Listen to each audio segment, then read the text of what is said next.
a guy that in what is remembered in the early 2000s and late 90s and what will be remembered as the steroid era, Derek Jeter stands out among the rest as a guy who always put winning above everything else. He never won an MVP. He never won a batting title. He hit 20 home runs maybe one time in his career. But what he did, the two iconic plays that everyone talks about, maybe three. One of them is a home run, and that's Mr. November in the 2001 World Series. And two of them are fielding plays that nobody else has ever done anything like it. And that's the dive when he dove into the crowd and broke his face. I mean, who's going to dive right into a crowd?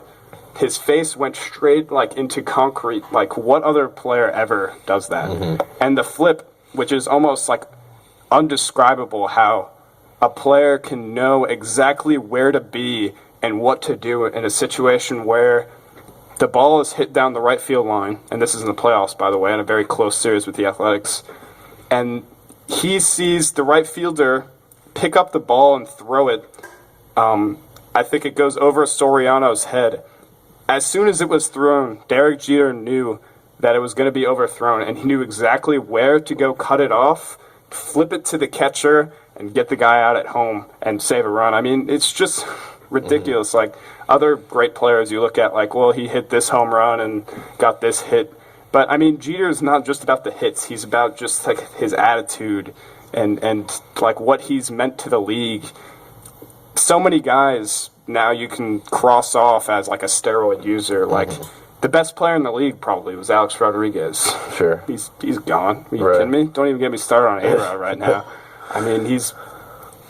With all that's happening, I mean, it wouldn't be surprised me if they found a dead guy in his basement or something with A-Rod. It's crazy. No, it's just every week it gets worse, and it's just bad for the team as a whole. But I mean, I never disliked A-Rod, but I mean, all this is just getting out of hand. Mark McGwire, Sammy Sosa, even some guys just have the rumors, and it gets people thinking. I mean, even David Ortiz, and I love David Ortiz.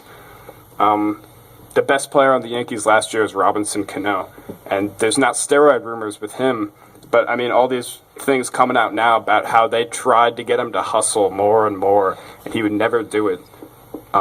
Just running to first base, and they used Derek Jeter as an example. He always ran as hard as he could to first base, even if it was an easy out, just because it meant that much more to winning. Yeah. And, I mean, now it's attributing to him getting hurt. They're trying to tell him to slow down a little bit, and it's just hard for him to handle. I mean, now that he's kind of breaking down, and it's definitely easy to see. Last year was just painful to watch. He's an icon. He was great for the MLB. I also wanted to address how some people have been saying that, Mariano Rivera got his little farewell tour last year. Now Jeter's doing this because he wants one. And I don't think that's what this is about. I think this is more about the Yankees need to prepare for losing all of these guys in a short amount of time. And Jeter letting everybody know that this is his last year for sure. First of all, that's emotional for him to come out and say that. I mean, that's just not easy. Right. I don't think It's not necessarily for the attention, but the fact that he won't be around after this year, the Yankees need to get a plan in place to replace what he brought to the team. And they did a little bit of that this offseason with getting veteran players, a few of them kind of in their late prime, like Brian McCann, and good leaders like Carlos Beltran. I mean, I like those moves, but with Jeter not on the team, it just won't be the same anymore. And he's been my favorite player forever, just because when you look at a guy like Derek Jeter's character, it's unmatchable. And I don't care what he does on Saturday nights. That might be one knock on him. Some people say he parties too hard. That's up to him. I mean, whatever. It never really got out of hand. I mean, there was never reports about him going crazy in a bar. It was just that he always was going places. In his personal life with all of his ex-girlfriends and failed celebrity girlfriends and stuff. But I mean, what's important to me is that on the field he always kept his composure. He He was always humble about winning. Winning is all he ever cared about. The last thing he mentioned in his farewell address was that he can't wait to try to win one more championship. And I think that I truly believe that that's actually all he really wants is championships for the Yankees organization. So I'm glad that I got to watch him in my lifetime. It was great watching him make the speech when the old Yankee Stadium was getting torn down. That was pretty emotional. Obviously, in his prime, he was one of the best shortstops in the league, and he took advantage of it by winning all those championships. And then it was great for me to see him win in 2009, just because, I mean, winning in the late 90s and in 2000 is good, but it was just like all in one group.